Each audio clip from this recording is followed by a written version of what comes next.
Қазақстанға саяхаттап келгендерден алынған туристік жарна инфрақұрылымды жақсартып, елді жарнамалауға жұмсалады. Мәдениет және спорт вице-министрі Ержан Еркінбаев мәлімдегендей, биыл елге қонақтаған шетелдіктерден 2,5 миллиард теңге қосымша қаражат жиналуы мүмкін. Негізі мұндай өзгеріс заңға 2021 жылы енгізілген болатын, бірақ әлемді жайлаған пандемия салдарынан оны іс жүзінде жүзеге асыру тек биыл қолға алынды. Әріптесім Оразай Нұртайұлының сюжеті.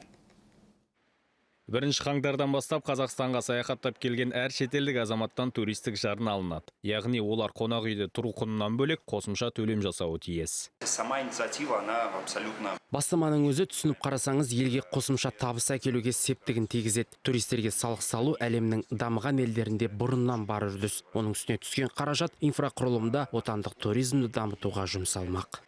Айта кетсек, Алматыдағы туристік жарна мөлшері қонақ үйге төленетін құнның 5% көлемінде бекітілді. Сарапшылар болжауынша, биыл шетелден келетіндер саны 400 мың адамнан асады. Ал олардан туристік жарна жиналса, түсетін қаражат мөлшері 2 миллиард 342 миллион теңгені құрамақ екен. Туристы-путешественники. Саяхаттап жүрген туристер мұнымен таныс. Мысалы, бізде өзгерге барсақ, еш қарсылықсыз жарна төлейміз. Қоса кететіні, мұндай сома әуе жолына, қонақ үйге төленетін ақшамен салыстырғанда қымбат деуге де келмейді. Туристік жарна көлемін шетелдіктердің келуіне қарай әр өңір өзі анықтайды. Тек мөлшері 1%-дан кем болмау керек. Айта кететіні, бұл ереже жатақхана иелеріне немесе жалға берушілерге қолданылмайды.